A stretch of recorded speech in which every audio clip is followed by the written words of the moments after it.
Magandang araw po mga kabayan. Kumusta na kayo mga subscriber ko at mga viewers ko?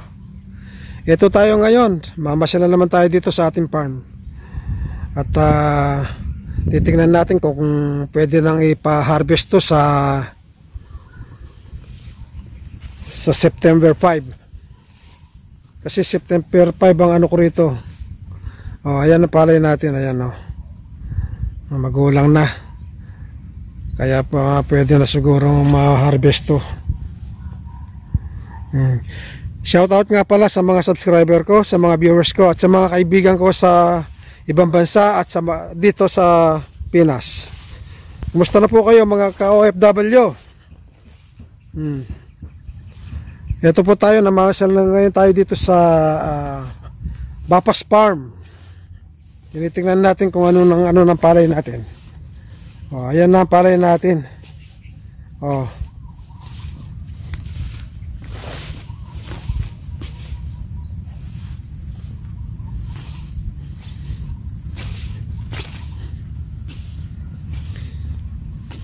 Sandali lang, no? Di tayo nainip. Aanin na tayo sa September 5.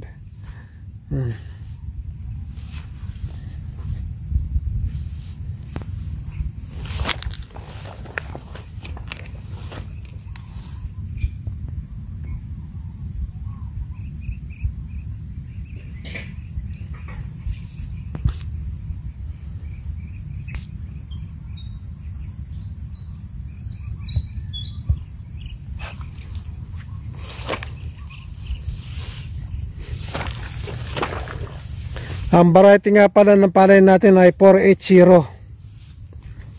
Ayan siya. Di man tayo nainip, di ba mga kabayan? O, eto na. Aanin na tayo.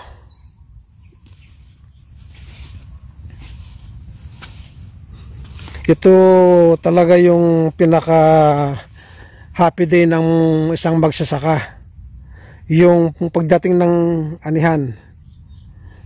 Talagang para bang nawala na lahat yung pagod mo.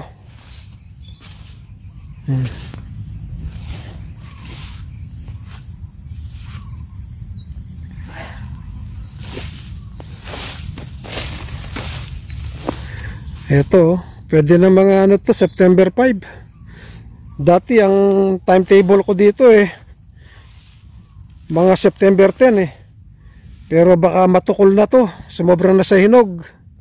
Kaya pwede na nating i-ano to, pa-harvest.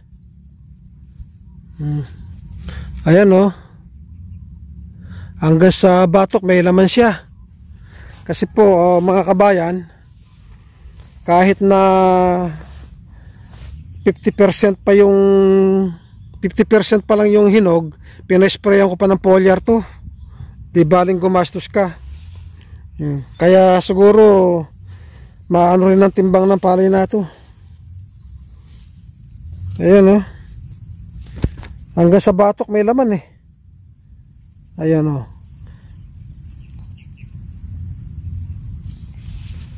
Kaya ito po, talagang masisiyahan ka rin talaga dito sa palay natin.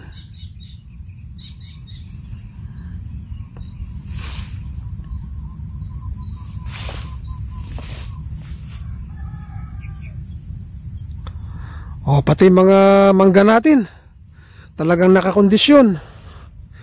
Ang mangga naman natin, magpapa-spray tayo mga October 15. Pwede na pa-spray para mamulaklak agad.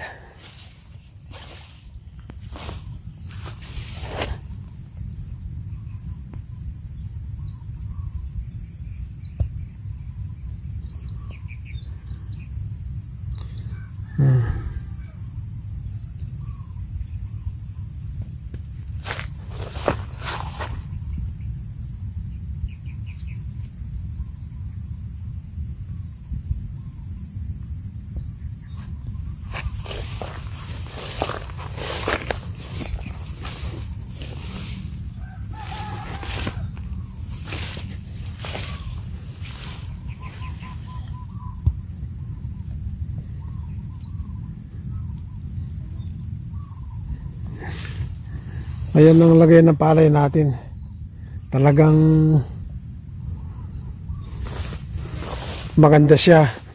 Kahit na itong palay natin ay nagkasakit, bago siya magbuntis ay naka-recover na. Kaya ayan ang naging resulta. Ang 480 po mga kabayan ay tago ang bunga. Ang dahon niya ay nasa taas, kaya hindi siya takaw kainin ng ibon. Nakatago yung bunga. Kaya napakaganda nitong variety na ito at malakas pang umani ito.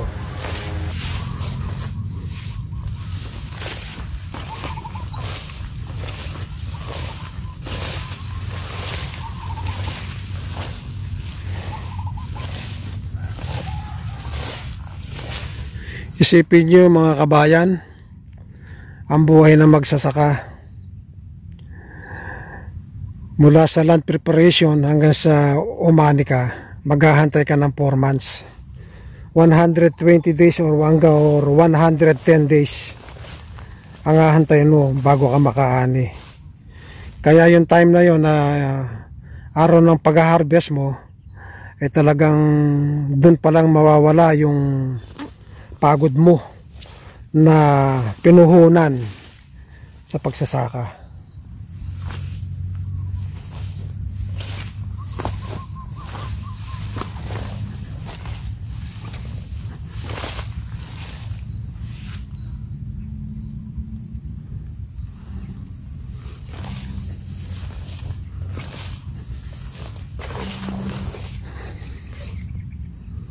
Kaya mga kabayan, ang pagsasaka ay talagang sakripisyo. Kasi po, hindi naman lahat ng mga nagsasaka ay nagsasucess. Pero mayroon din pong failed ang pagsasaka. Kaya tiyagaan lang po. Ito po, sabihin na natin ito, mapaano natin ng mga September 5. After 2 days, magpapapunla na ulit tayo.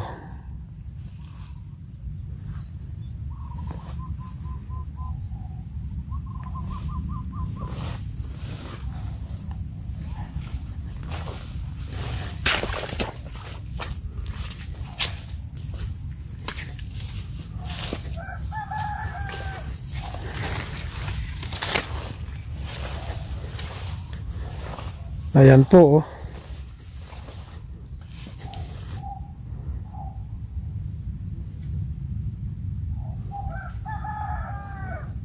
Itong malagkit natin, ano na?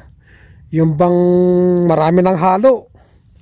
Ayan po, itong malagkit, oh, katataas. Pero marami ng halo itong malagkit natin, kaya siguro hindi na pwedeng i-ano to.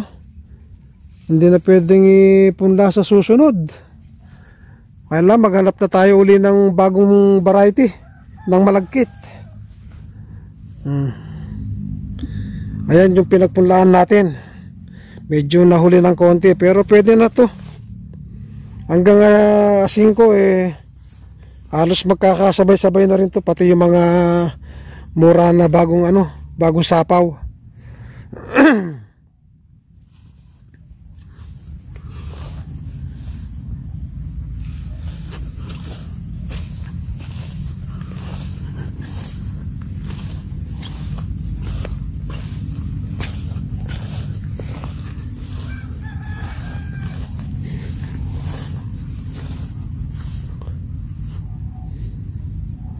Siya nga pala mga kabayan, dito sa tabi ko merong binebenta na pwedeng gawing farm na maliit, 1,500 square meter po. Kung interesado po kayo, eto nakabakod na, kaya wala na kayong problema. Ayan po, oh, yan. Mamaya po gagawin ako doon, ipakikita ko sa inyo. Kung sino man interesado, mag-message lang po kayo sa akin para mapag-usapan po natin. Matulungan ko kayo na mabili nyo.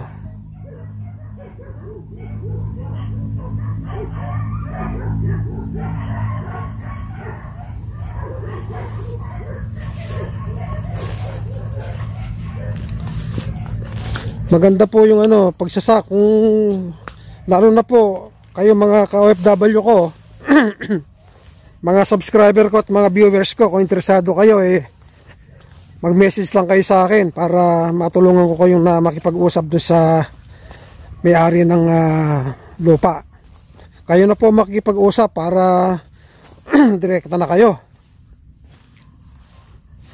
Maganda po, nakabakod na yung lote.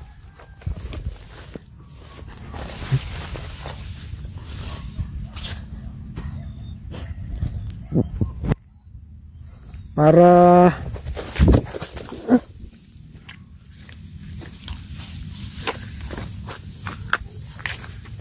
eko, sakit, nasaktan ako. Nadapa ako mga kabayan. Sakit.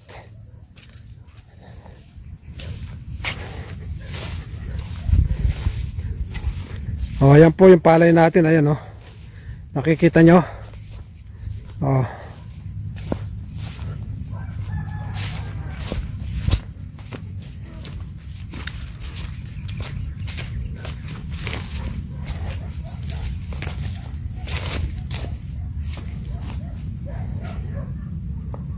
Ito po yung malagkit natin, 2 pitak ang nataniman. Hindi pa po kalalaki, hindi pa sumasapaw. Kaya po sana makasabay na doon sa mga huling gigiik. Puro mga hindi na maganda yung ano, puro mga halo-halo na, bagas ako yung variety niya na ano na, nagkaroon na ng pagmamaliw. Ayan po oh.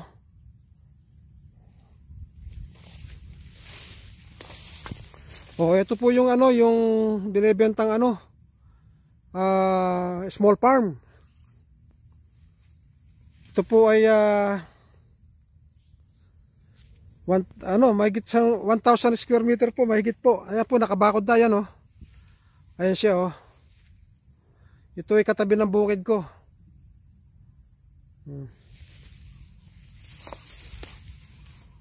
Ayan siya, ayan oh. Kaya maganda po, hindi na kayo magpapabakod, nakabakod na. Ayan siya. Kaya po kung yung mga viewers ko at mga subscriber ko o kaya mga kaibigan ko dyan sa abroad, mag-ano na po kayo, mag-isip-isip po kayo kung gusto nyo bilhin to. Dito po ay makapaggugulay na kayo dito, makapag-aalaga na kayo ng mga manok, maliit na poultry, o kulungan ng baboy. Ito po, talagang napakaganda po nito. Kaya ano yun po ninyo,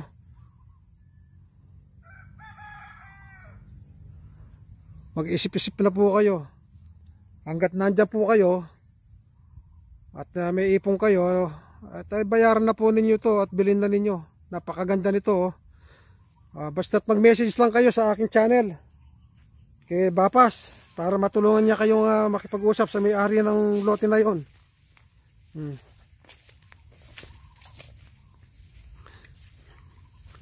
Kasi po yan, tabi po na subdivision yan, yung binibenta na yan. Murang-mura na po yan.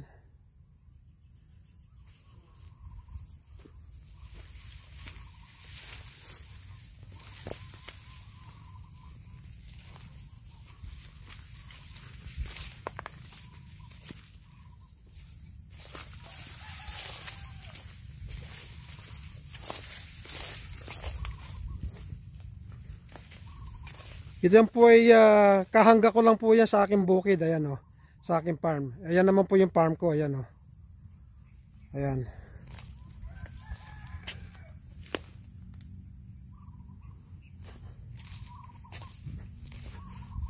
Ayan po. Hanggang doon po yung farm ko, doon sa may tao na yon, mga tao na yon. Nakikita po nyo yon. Yung mga tao na yon. Ayun, ayun, ayun. Dali, ano yun po natin. Ayan po yung mga tao na yan oh.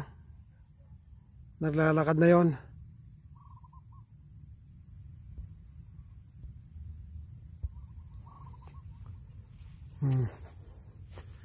Ito po. Ito, lalaki po ng malagkit natin, oh. Hanggang leg ko na. Sumasapaw pa lang. Pero yung mga halo niya, magugulang na. Kaya, ewan ko.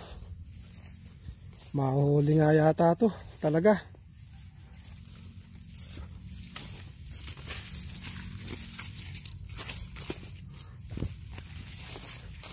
Oh, ayan po, binebenta rin po yan, itong may mga manggang malalaki na yan. Bali, 6 na puno ng mangga yan. Dalawang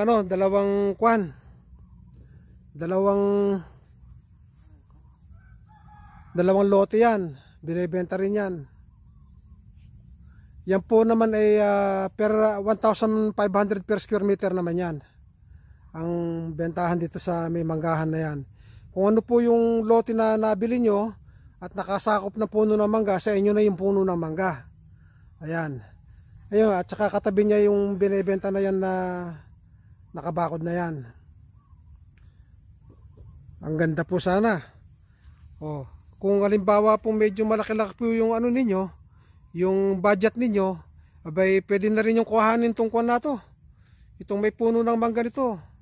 Siguro mga ano yan, mga kulang 3,000 square meter yan. Pati yung binibenta nyo, tsaka itong mga puno ng mangga to na may lugar na yan.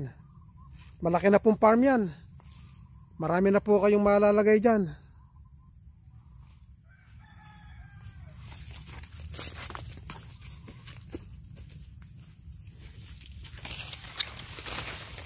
Ako po, ito yung bukid ko. Hanggang dyan po sa may mga manggahan na yan.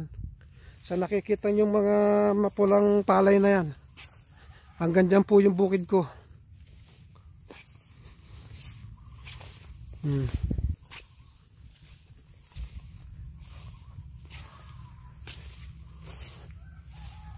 Ito naman pong bukid kong to, kulang 3 hektarya to. Itong farm ko to, ng Bapas Farm.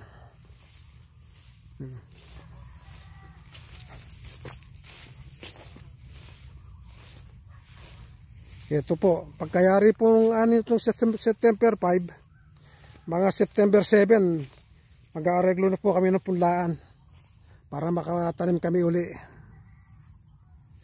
O, siguro po mga September, mga October 25,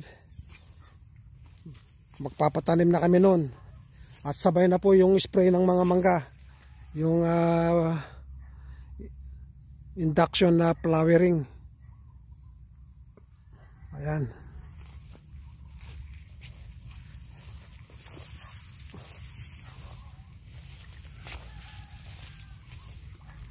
Hanggang sa mapulang palay po na yan ang aking bukid. Ayan o.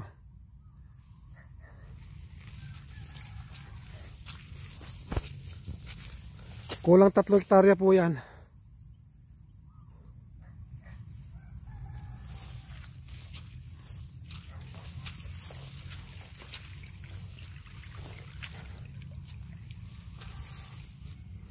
Ito, may mga tubig pa pala ito, kara maganda naman, maganda itong palay natin. Ayan oh. Ayan.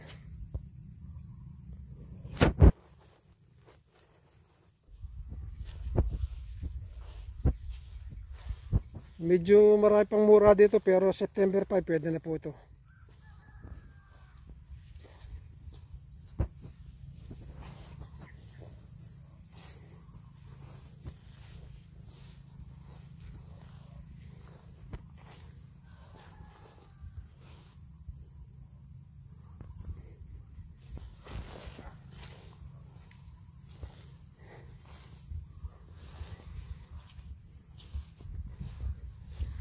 Kaya nga po nilibot ko lahat ng para makita ko kung pantay-pantay yung paggulang nila.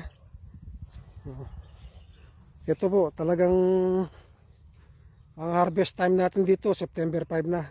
Kasi po yan magagana na po yan Maganda po yung palay.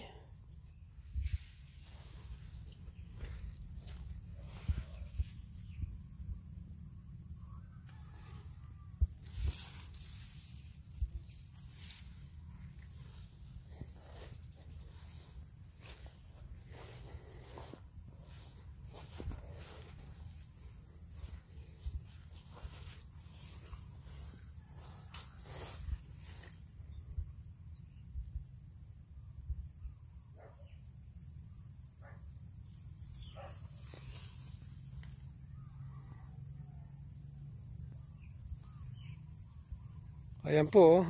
Makikita nyo sa may mga gilid ng pilapil, ayan oh. Magulang. Kasi sa palay, unang gumugulang sa palay yung mga gilid ng pilapil.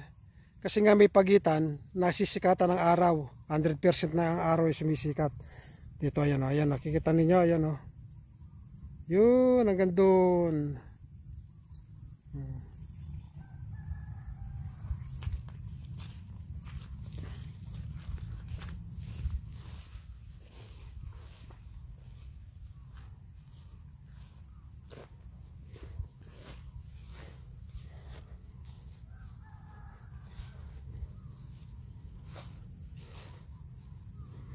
O, ito po yung tanim nating talong. Kahit papano po ay meron tayong naitanim na talong. Ayan po oh. Ang ganda. May mga bunga na. Oh. Oh. Mapapakinabangan na nila rito.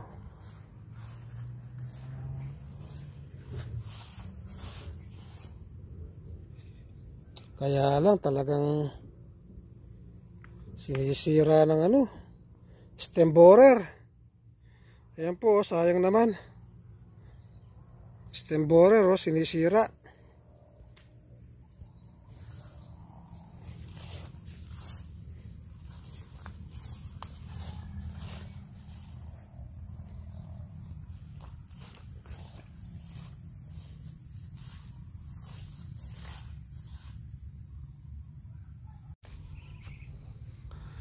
Ito mga kabayan, ito yung miracle fruit. Ayan o, kalalaki o, ayan o. Para siyang suha, pero ito gamot daw to, sabi nila. Kaya magandang to na ipaalam ko sa inyo kung paano to ginagawang gamot. Ayan o, nasasayang lang dito, dami nangalaglag o. Hindi sa akin tanim tong miracle fruit na to. Sa kaibigan ko, kay Arthur, sa tabing bukid ko, sa kanya ang puno na yan. Naghingi lang ako ng bunga. Kaya napaka nito, gamitin, pati dahon daw, gamot to nilalaga lang to. Oh. Ang ganda yan mga mga bunga niya. Malalaki pa sa suha. Oh, ayan oh. Ayan. Ang ganda. Kaya tayo dyan? Pakinabang dyan, malaki oh. Ito pala, puno ng sanga. Andyan pala kay sanga King mismo sanga. Kaya pa kanyan mamulaklak na. Oh. Ayan oh, parang suha siya, ayan oh. Bilog na bilog. Ang ganda. Oh. Sige. Ang miracle fruit o kalabas na pangalan niyan ay maraming ginagamot. Nakakagamot yan ng mga iba't ibang klaseng sakit. Basta't yan ay ilalaga mo lang at iinumin mo. Yan ang pamamaraan ng paggamot yan. At ito, tingnan naman ninyo mga alaga ko. Itong mga alaga akong duckling na to, mga bibi, ay galing sa bukid yan. Kaya dinadala ko muna dito sa bahay, binubruder ko para mapalaki ko. Pag lumaki na, ibabalik ko ulit sa bukid. Kasi karamihan sa mga alaga akong malilit na doon, mga bagong pisang manok, bibi, ay namamatay. Kaya dito muna, pinalalaki ko muna. At tapos, pag malalaki na sila, binabalik ko sa bukid. Ayan o. Iyan, isang buwan pa lang yan, pero ayan na, alalaki na.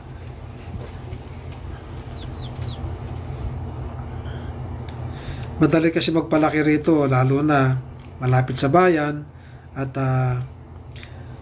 kaagad-agad makakabili ka ng mga pagkain ng mga manok at bibi. Ayan sila, marami na. Ayan ang mga manok ko sa bukid, ang dami na. Ang dami ko ng Rhode Island Red. Malalaki na sila. Yung sisiw na binili ko nung araw, ayan na sila oh. Malalaki na. 4 months na sila, malapit na silang mangiklog. Sige mga kabayan, mga subscriber ko at mga viewers ko, hanggang dito na lang ang ating video. At abangan ninyo ang susunod na video. Anihan na sa Bapas Farm. God bless sa inyong lahat mga kabayan, mga viewers ko at mga subscriber ko. Ingat po kayo.